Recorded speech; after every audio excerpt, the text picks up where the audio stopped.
జై తెలంగాణ. అమ్మాయిలు ఎవ్వరూ చేతులు ఎత్తడం లేదు. జై తెలంగాణ. రెండు చేతులతో చెప్పండి జై తెలంగాణ.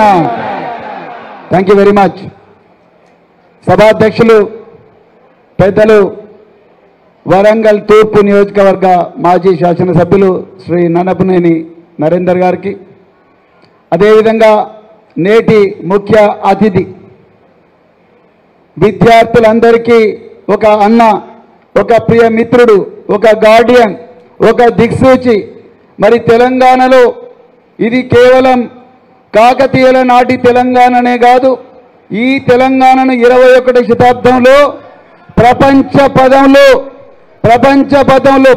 పటంలో ఒక గొప్ప స్థానంలో నిలబెట్టాలని ఐటీ రంగంలో, పారిశ్రామిక రంగంలో, అదేవిధంగా పట్టణాభివృద్ధి రంగంలో మరెన్నో రంగాల్లో తెలంగాణను ముందు వరుసలో ఉంచిన తనకు తానే సాటైన మరి పెద్దలు గౌరవనీయులు మరి తెలంగాణ రాష్ట్ర సమితి వర్కింగ్ ప్రెసిడెంట్ శ్రీ కేటీఆర్ గారికి, అదేవిధంగా మరి వేదిక మీద ఉండే అందరూ నాయకులకు, సమయం తక్కువగా ఉంది, నేను లేట్ వచ్చినందుకు దయచేసి క్షమించండి.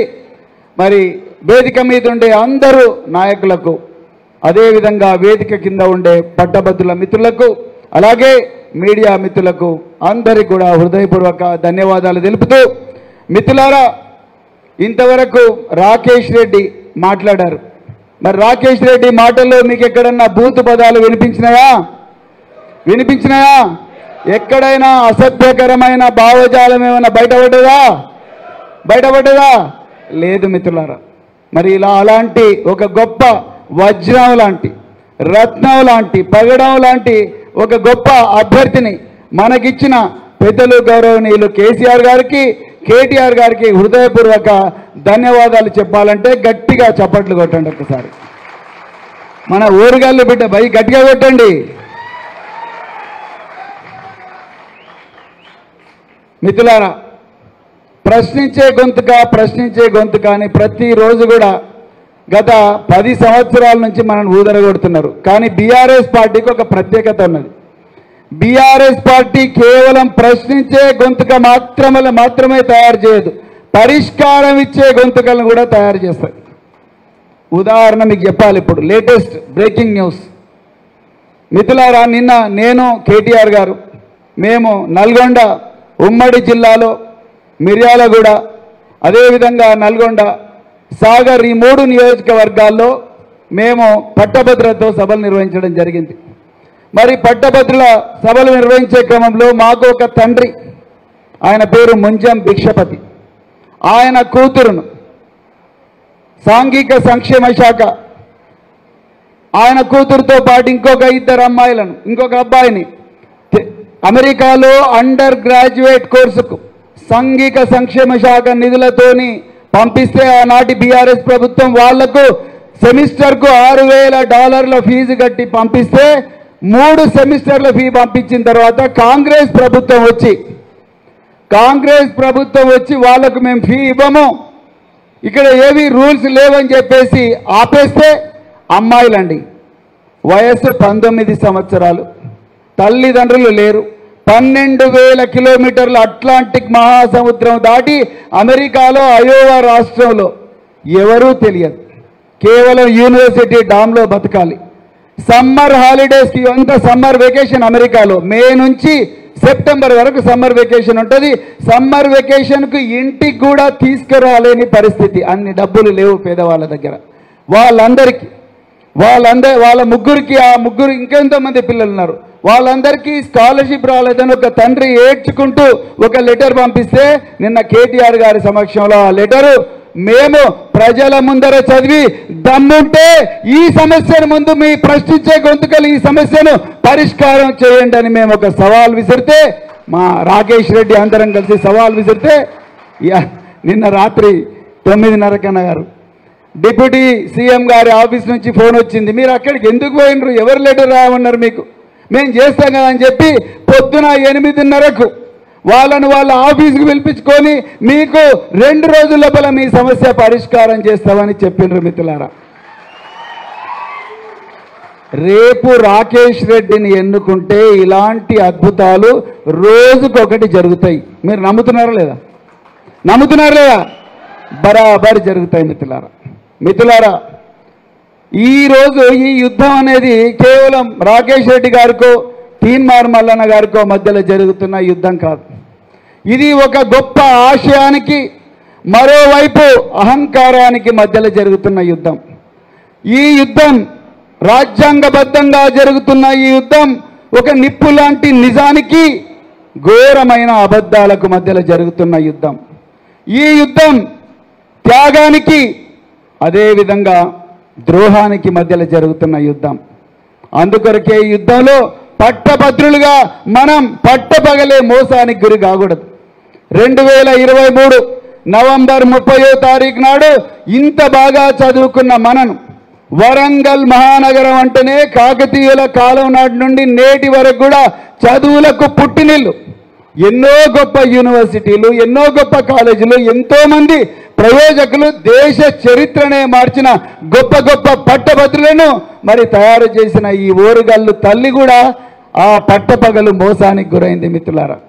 ఆ మోసానికి మళ్ళీ గురి కావద్దనే ఈరోజు మీ అందరితో కలిసి మేధో మదనం పెట్టడం జరుగుతూ ఉన్నది. దయచేసి మీరు ఓటేసేటప్పుడు 27వ తారీఖు నాడు తప్పకుండా ఓటేయాలి.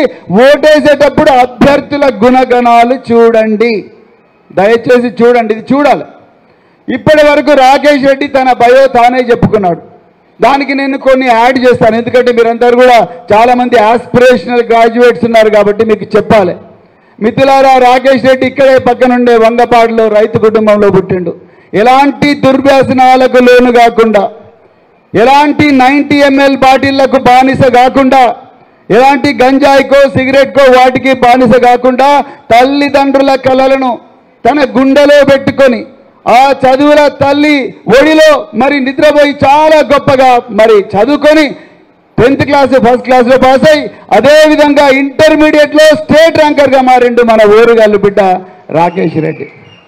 అంతటితో ఆగలేదు, మరి దేశంలోనే అత్యంత గొప్ప బిట్స్ పిలానీలో ఇంజనీరింగ్ పూర్తి చేసి అక్కడ కూడా విద్యార్థి నాయకుడిగా చెలామణి. విద్యార్థి నాయకులు అంటే మనకు జనరల్గా చదువులు అశ్రద్ధ చేసి చదవకుండా టీచర్లను బెదిరించి బరాబర్ ఫస్ట్ క్లాస్ జీపీఏ తీసుకునే వాళ్ళు కాదు విద్యార్థి నాయకులు. ఒకవైపు గోల్డ్ మెడల్ తీసుకుంటూనే మరోవైపు విద్యార్థి నాయకుడిగా ఉండి ఎన్నో గొప్ప ఆవిష్కరణలకు ఈ ప్రపంచ గతినే మార్చిన సిలికాన్ వ్యాలీకి మరి ఉద్యోగస్తుడిగా మన రాకేష్ రెడ్డి పోవడం జరిగింది. అక్కడ ఆయన ఫేస్బుక్లో పనిచేశారు, అదేవిధంగా మరి సిటీ బ్యాంక్లో పనిచేశారు, అదేవిధంగా ఎన్నో కంపెనీలో పనిచేసి అక్కడ లగ్జరీ కార్లకో పెద్ద పెద్ద బంగళాలకో లేకపోతే అక్కడ ఉండే సుఖాలకో సౌకర్యాలకో అలవాటు కాకుండా నా ఓరుగల్లు తల్లికి, నా తెలంగాణకు నేనేమైనా చేయాలని చెప్పేసి 2013లో అది తృణప్రాయంగా వదిలేసి ఇక్కడికి వచ్చిండు రాకేష్ రెడ్డి. మరి ఇక్కడికి వచ్చిన తర్వాత ప్రజా సమస్యల మీద పోరాడుతూనే ఎన్నో పత్రికలకు వ్యాసాలు రాసిన మేధావి మన ఓరుగల్లు బిడ్డ రాకేష్ రెడ్డి. ఆయన ఎన్నో పత్రికలకు వ్యాసాలు రాయడమే కాకుండా ఇండియన్ ఎకానమీ మీద పుస్తకాలు కూడా రాశాడు. అదేవిధంగా ఎండ్ ఆఫ్ అన్ ఎరా అనే ఇంకొక పుస్తకం కూడా రాసినట్లు ఎన్ని పుస్తకాల్లో రాశాడు. కానీ ఈరోజు మరి అటువైపు కాంగ్రెస్ వైపు ఉండే క్యాండిడేట్ వైపు కూడా చూడాలి.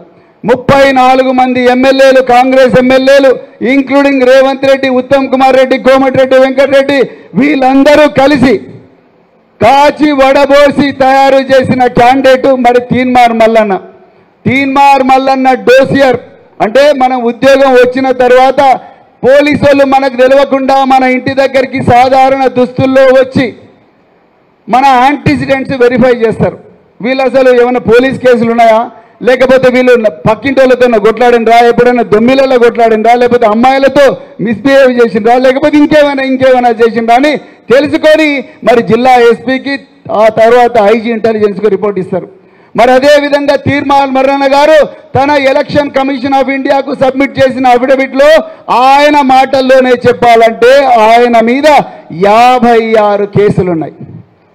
మిత్రులారా, ఈ వేదిక మీద కూర్చున్న బల్కసుమన్ ఆ రోజు ఒక స్టేట్మెంట్ ఇచ్చిండు, అది తెలంగాణ ఉద్యమ సమయంలో. ఆనాడు ఈయన పెద్దపల్లిలో విద్యార్థి నాయకుడిగా పెద్దపల్లిలో 2014లో మరి 2014లో రాజ్యాంగబద్ధంగా తెలంగాణ కోసం పోరాడి మరి చట్టసభల్లోకి విద్యార్థి నాయకులను పంపించాలన్న కేసీఆర్ గారు ఆలోచన మేరకు పెద్దపల్లి బరిలో దిగినప్పుడు బల్క సుమన్ గారు ఒకరు ఇచ్చారు. నా తెలంగాణ స్వాతంత్రం కోసం నా మీద పడ్డ కేసులు 100, వివేకానంద్ నీ మీద 100 కోట్ల రూపాయలు ఉన్నాయి, నా దగ్గర 100 కేసులున్నాయి, 100 కేసులకా పోరాటం 100 కోట్ల రూపాయలకా. ఆ విధంగా మరి నెరేటివ్ వచ్చింది. మిత్రులారా, మీరు ఒక్కసారి ఆలోచించండి. ఒక స్వతంత్ర ఉద్యమం కోసం పోరాటం చేసి, ఒక రాష్ట్ర విముక్తి కోసం పోరాటం చేసే కేసులకు వాల్యూ పెరుగుతుంది, జనాల లోపల గౌరవం పెరుగుతుంది. కానీ తెలంగాణ వచ్చిన తర్వాత తీన్మార్ మల్లన్న గారు ఎవరి మీద పోరాటం చేసిండ్రు? ఏ వర్గ ప్రయోజనాల కోసం పోరాటం చేసిండ్రు? ఏ ప్రాంతాల కోసం పోరాటం చేసిండ్రు? ఎవరి కోసం చేయలేదు. తన సొంత ప్రాభవం కోసం, తన ఆస్తుల రక్షణ కోసం, తన ఈగోను సాటిస్ఫై చేసుకోవడం కోసం ఈ కేసులు పెట్టించుకున్నాడు. ఉదాహరణకు నేను చెప్తా, 56 కేసులు ఉన్నాయి. 56 కేసుల్లో మోస్ట్ వర్స్ట్ కేసు ఏంటంటే మహిళల ఫోటోగ్రాఫ్స్ గూగుల్ ఇమేజెస్ నుంచి డౌన్లోడ్ చేసుకొని వాటిని మార్పు చేసి వాటిని పబ్లిక్ డొమైన్లో పెట్టడం. ఇది మంచి పనేనా మిత్రులారా? మంచి పనేనా? కాదు. మన కన్సెంట్ లేకుండా, మన అనుమతి లేకుండా మన మొబైల్ నెంబర్స్ను పబ్లిక్ డొమైన్లో పెట్టి మీకేమైనా అవసరాలుంటే వీళ్ళను కాల్ చేయండి అంటే మనకు విపరీతంగా కాల్స్ వస్తే మన ఫీలింగ్ ఎట్లుంటుంది? అసలు ఎవడిచ్చిండు నా నెంబరు, వాడిని దొరకబట్టి తన్నాలని అనిపిస్తుంది. కానీ తీన్మార్ మల్లన్న ఈ విధంగా 3 వ్యక్తుల ఫోన్ నెంబర్స్ పబ్లిక్ డొమైన్లో పెట్టినందుకు ఆయన మీద కేసులైనాయి. ఇక 3వది, పిల్లలను రాజకీయాల్లో ఎన్ని కక్షలున్నా కూడా పిల్లలను వాళ్ళ ఫోటోగ్రాఫ్స్ పెట్టి కూడా మరి పబ్లిక్ డొమైన్లో పెట్టిండు. అది కూడా జువెనైల్ జస్టిస్ యాక్ట్కు వ్యతిరేకం. అదేవిధంగా మరి మెడ మీద కత్తి పెట్టి డబ్బులు గించిన కేసులు బుక్ అయినాయి. అదేవిధంగా మరి కిడ్నాప్ చేసిన కేసులు బుక్ అయినాయి. ఆత్మహత్యకు ప్రేరేపించిందని చెప్పి 306 ఐపీసీ కింద కేసులు బుక్ అయినాయి. ఆనాటి తెలంగాణ తొలి ముఖ్యమంత్రి కేసీఆర్ గారిని చాలా ఘోరమైన భాషలో తిట్టిండని కేసులు బుక్ అయినాయి. మిత్రులారా, మీరు ఒక్కసారి ఆలోచించండి. నిజంగా ఆయన అనుకుంటున్నట్టే ఇవన్నీ ఫాల్స్ కేసులు అయితే నువ్వు 74 రోజులు జైల్లో ఎందుకుంటావు? ఈరోజు ఆలోచించండి, 74 రోజులు జైల్లో ఉన్న వ్యక్తి, 56 కేసులు బుక్ అయిన వ్యక్తి మన పట్టభద్రుల ప్రతినిధిగా ఉండాలని మీరందరూ కోరుకుంటున్నారా? ఎంతమంది వద్దని అంటున్నారు? చేతులు ఎత్తండి. ఈయన తీన్మార్ మల్లన్న వద్దని ఎంతమంది అంటున్నారు?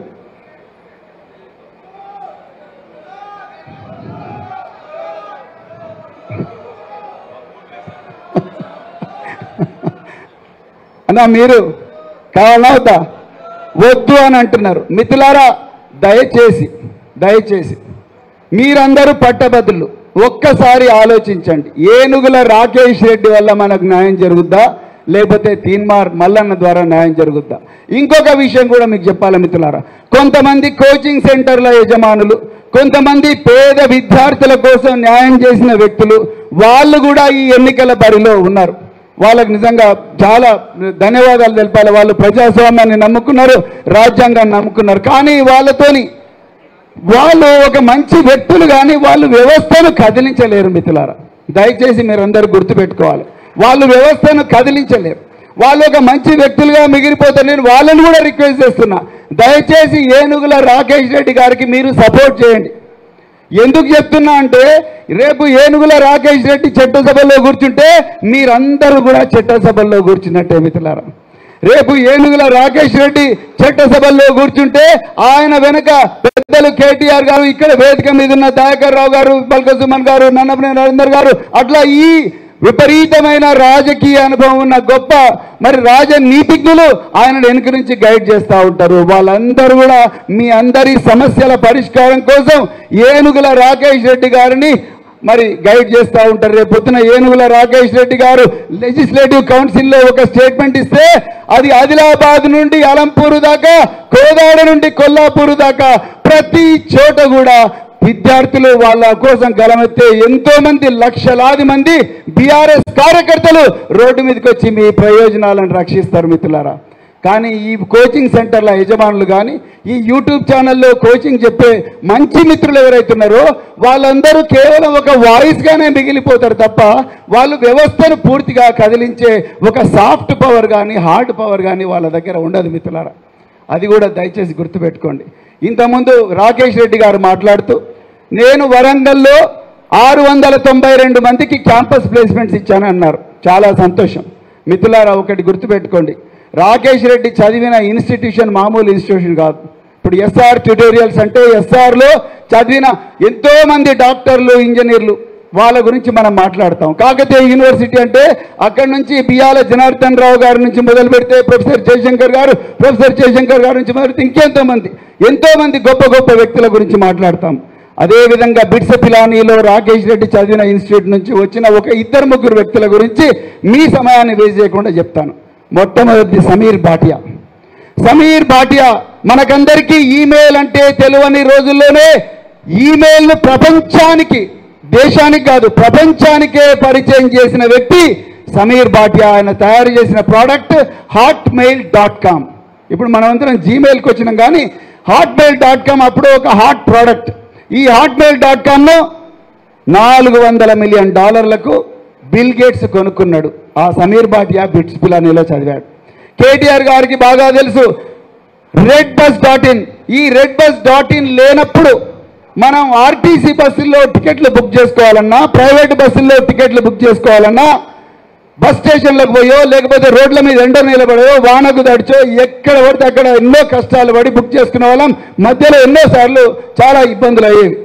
కానీ ఈరోజు ఫణీంద్ర సమ నిజామాబాద్ అబ్బాయి బిట్స్ పిలానీలో చదువుకున్న వ్యక్తి ఫణీంద్ర సమ రాత్రింబవలు శ్రమించి redbus.in విన్నారు ఎప్పుడైనా? redbus.in ఇప్పుడు అభి బస్, రెడ్ బస్ అని 2 ప్రోడక్ట్స్ వచ్చినాయి. redbus.in అనే ప్రోడక్ట్ను తయారు చేసిండు మిత్రులారా. అలాంటి క్యాంపస్ నుంచి వచ్చిండు.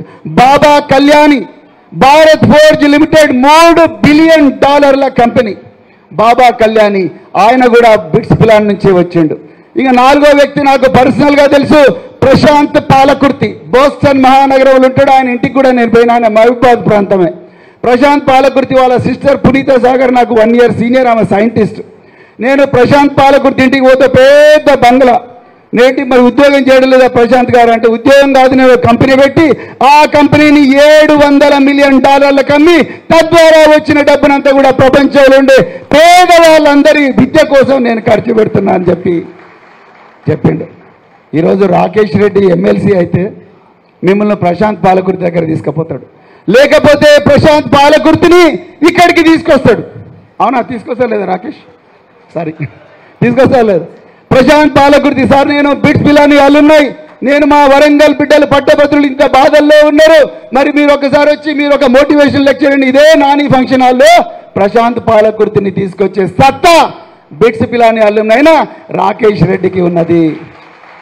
రేపు సమీర్ భాటియాని తీసుకొస్తాడు, రేపు ఫణీంద్ర సమా గారిని తీసుకొస్తాడు, లేకపోతే రేపు బాబా కళ్యాణ్ని తీసుకొస్తాడు, లేకపోతే స్విగ్గీ అనే పేరు విన్నారు కదా మీరు, జొమాటో అండ్ స్విగ్గీ ఉందా Warangal? Swiggy, okay. Swiggy co founder Naveen Reddy, ఏం పేరు? శ్రీ హర్ష, ఆయన కూడా బిట్స్ పిలానీ గ్రాడ్యుయేట్. మిత్రులారా, రేపు మీలాంటి వాళ్ళు ఎన్ని రోజులని మనం 10,000, 15,000, 20,000 రూపాయల జీతం కోసం పనిచేయాలి. మనం ఎంటర్ప్రినర్స్ కావాలనే కదా అన్నారు కేటీఆర్ గారు. మరి టీ హబ్ అని ఒకటి పెట్టారు, అదేవిధంగా జిల్లాకు ఒక ఐటీ హబ్ పెట్టారు, అదేవిధంగా మహిళల కోసం వి హబ్ అని కూడా పెట్టారు. మరి ఇవన్నీ రాకేష్ రెడ్డి చేస్తాడు. మరి తీన్మార్మల్ మోటివేషన్ లెక్చర్ ఇవ్వాలంటే ఎవరిని తీసుకొస్తాడు చెప్పండి చూద్దాం. ఎవరిని తీసుకొస్తాడు? చెంచల్ కూడా ఖైదీలను తీసుకొస్తాడు. అవునా కదా? చెంచల్ కూడా ఖైదీలను తీసుకొస్తాడు. అమీర్పేట్ల పీడిఎఫ్ ఫైల్స్, అదేవిధంగా జేపీఈజీ ఫైల్స్ అని కూడా ఇంటర్నెట్ నుంచి డౌన్లోడ్ చేసుకొని వాటిని మార్పు చేసే ఫోటో ఎడిటర్లను పట్టుకొని వస్తాడు. అవునా కాదా? యూట్యూబ్లలో అసభ్యకరమైన కామెంట్లు పెట్టే హౌలగాలను తీసుకొచ్చి వీళ్ళ ద్వారా మోటివేషన్ లెక్చర్ ఇప్పిస్తాడు. కావాలన్నా మరి ఆయన? గట్టిగా చెప్పండి భయ్, మీరు చెప్పండి మేడమ్స్, గట్టిగా కావాలన్నా తిన్మన్నా? కావాలా? వద్దు వద్దు వద్దు అని అంటుంది తెలంగాణ, కానీ రేవంత్ రెడ్డి మాత్రం ఆయనే కావాలంటున్నాడు. నిన్న ఆగస్టులో ఏమంటారు, నిన్న తీర్మానం వల్ల నల్గొండలో స్టేట్మెంట్ ఇచ్చిండు. ఆగస్టులో మీకు మళ్ళీ డిఎస్సి పెడతామంటున్నాడు. ఆగస్టులో మళ్ళీ గ్రూప్ 2, గ్రూప్ 3 ప్రోగ్రామ్స్ పోస్టులు పెంచుతామంటున్నాడు. ఆగస్టులో జీవో 46కు మళ్ళీ తీసేసి దాన్ని రద్దు చేసి కొత్త జీవో తీర్మానం వల్ల తీసుకొస్తా అంటున్నాడు. నమ్ముతామా? మరి నమ్ముదామా? ఈ ఆగస్టు దొంగలను నమ్ముదామా? మరి రేవంత్ రెడ్డి ఆలోచిస్తున్నాడు ఎరికేనా? ఈ ఆగస్టు అని ఈయన అంటున్నాడు. రేవంత్ రెడ్డి ఏమంటాడు? మా నలుగురిలో కోమటిరెడ్డి వెంకటరెడ్డిలో, మల్లు బెట్టు విక్రమార్కలో, పొంగులేటి శ్రీనివాసరెడ్డి లేకపోతే ఇంకెవరో ఈ 5-6 మందిలో ఏకనాథ్ షిండే ఎవరు, ఆయనను పట్టుకోవాలి అర్జెంటుగా చెప్పి వాళ్ళు ఆలోచిస్తున్నారు. మిత్రులారా, కాంగ్రెస్ వాళ్ళకు మన సమస్యల మీద ఏ మాత్రం కూడా శ్రద్ధ లేదు. ఎప్పుడెప్పుడు బీజేపీలో జంప్ కావాలన్నా, ఎప్పుడెప్పుడు ఇంకొకటి చేయాలన్నా, ఎప్పుడెప్పుడు ఏమైనా స్కామ్ చేయాలని ఆలోచిస్తున్నారు తప్ప ఇంకోటి లేదు. అందుకొరకే దయచేసి మీరందరూ మొదట ఎడమ చేతి 3 అని చూపించండి మిత్రులారా, అందరు కూడా దయచేసి.